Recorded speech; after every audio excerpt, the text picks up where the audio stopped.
get your favorite health tips right here on U24. Maintain your kidney by drinking 8 to 10 glasses of water each day. This can be in form of soup, tea, water, cooked grains, and boiled vegetables.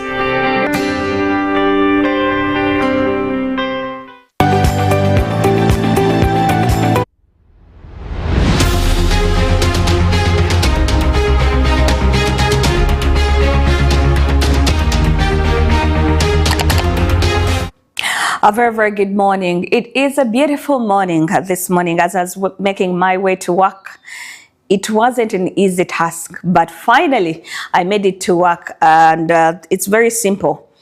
Wake up in the morning, engage yourself in community work. And I'm so glad that finally, Ugandans, we have adopted to community work. Instead of us being negative about it, why don't we be positive and know that this is something that is not only done in Uganda, but it's done all over the world. It is done in the US, it's done in Rwanda, it is done in Nairobi, it is done in Tanzania. So who are we to object? The roadblocks are very many. So just in case you're coming to town, make sure you have an ID. I was very glad and honored to see the Vice President of Uganda, Jessica Alupo, engaging herself in Chisenyi downtown. And do you know what that means? And she's sweeping, she's cleaning. It's something that is nice. On my way around here, about on the roundabout, I met, guys from Cafe Javas. They are cleaning, they are sweeping. Officers from Kingdom Kampala are also engaging themselves in these community activities. So who are we to say no? But I'm glad, and I hope this norm continues as a country. We need to keep our country clean because we are the people that drink and litter the bottles. We are the people that eat and throw the polythene boveras. We are the people that eat and throw things out of the window. So we need to keep the city clean. So we need to engage ourselves in community work.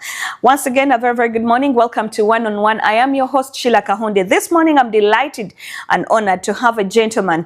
And we're going to be talking about human trafficking. Now, when we talk about human trafficking, it is something that is bold. And guess what? This month of July is Human Trafficking Month. Did you know about that? Do you know what it means for the young girls to go to work and only to come back in Uganda and you have one kidney? Do you know what it means to leave this country and they have lied that you're going to work, only to come back dead in a coffin with no liver, with no kidneys? Sometimes even the heart is not there. So today we're going to be talking about that, and I'm honored and glad. As you can see on our screens, we will be, having two sets of pictures. I will be talking about human trafficking, as well as the Vice President of Uganda is addressing the nation about the National Cleaning Day today. So when you look at your screens critically, that is Vice President Honorable Jessica Alupo addressing the nation about the day today. So we'll be doing, one-on-one, and then of course we tag along with what the Vice President is talking about this morning. Rogers, good to have you this morning. Thank you. Thank you for having me. Good morning. Good morning. How did you beat the jam? I just had to wake up very early and make sure I'm here in time. Tell me you woke up at 5. I did. I took my time because I knew I had an ID and I knew they would not say no. On my end, I don't have the same connections. I have to make sure I'm You don't have an ID. Well, we'll look into the cameras and introduce yourselves to our dear viewers watching us this morning. Yes, good morning, our dear viewers. My name is Roger Sturihabwe. I have also the privilege of being here, and thank you so much for having me this morning. I work with an organization called Willow International, and it's an anti-human trafficking organization. So the work we do is around protection, but also prevention of human trafficking. And that is what we're talking about this month, because it was designated it's an internationally recognized month, leading up to 30th July, which is the International Day Against Trafficking in Persons.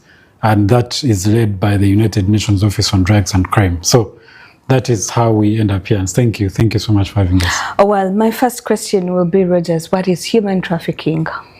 So human trafficking, a lot of people have heard about it, but it's an elusive thing. A lot of people, you hear about it, but you're not sure what it really means. Exactly. But it's a process. It's a chain of things. It's not an independent definition. So the definition, according to our our law, but also generally, is we have a law in Uganda called Prevention of Trafficking in Persons Act. And that is our major law specifically for this area.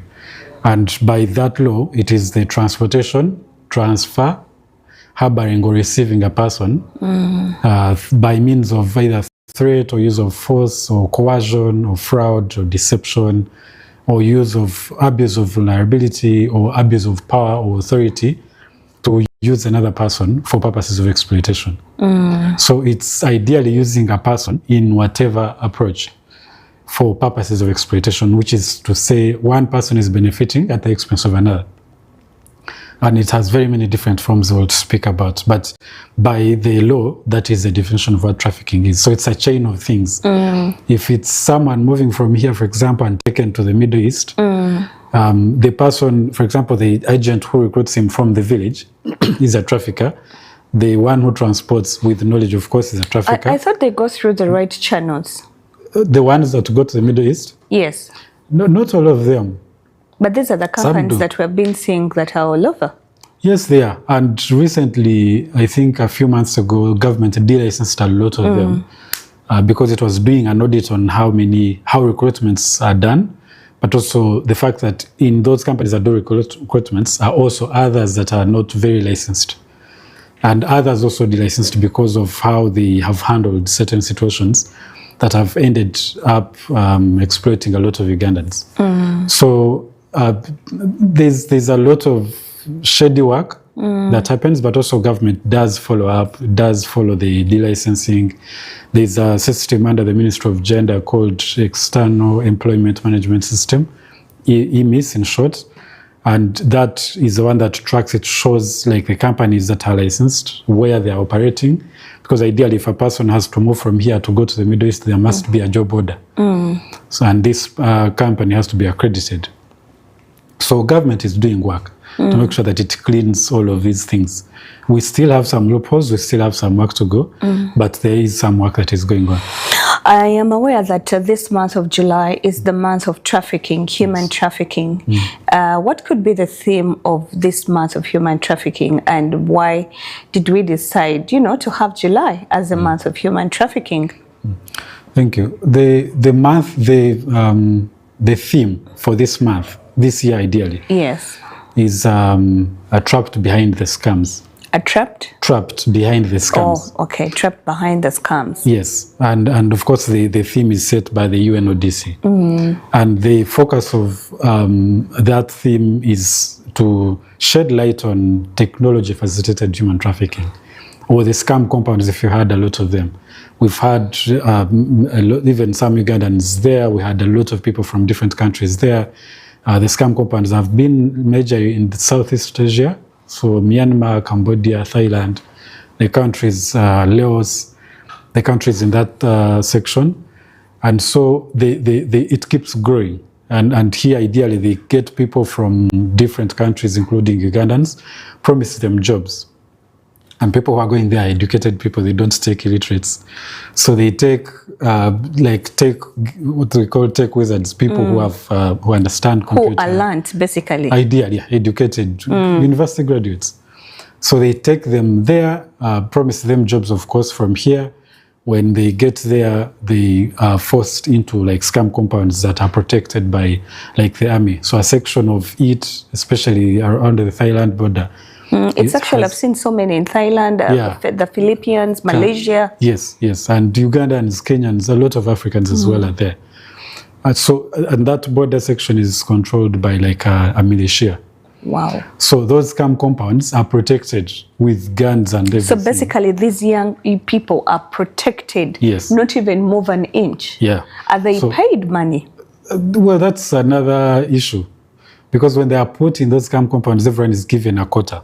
For example, you have to do, they do romance scams, they do cryptocurrency scams. Actually, it's one of the main ones. Yes. There's also prostitution for the young girls. Yes. But in scam compounds, in most cases, that does happen. Money. Yeah, that does happen. But the major focus in these ones is the online phone scams. Calls, yeah. Yes, the phone calls that we get, people pretending to be Asians, and the ones that say, I have a package for you.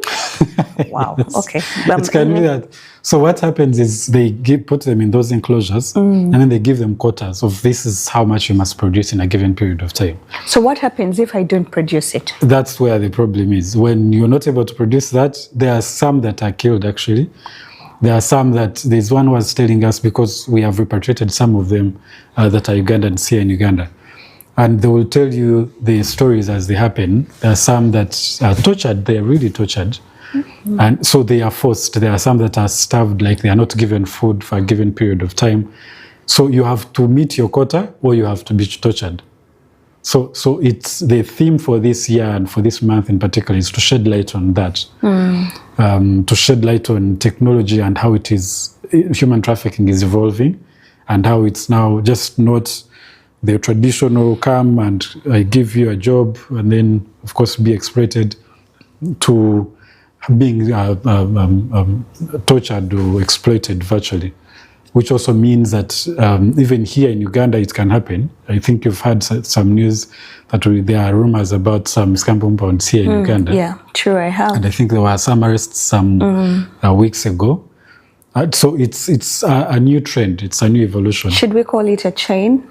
It is. You can call it a chain, but it's a new trend in trafficking, because the traditional ones were largely either sexual exploitation or labor exploitation or like removing of body organs and things like that. It hadn't much moved into the technology space. And now it has shifted, and this month is specifically targeting that.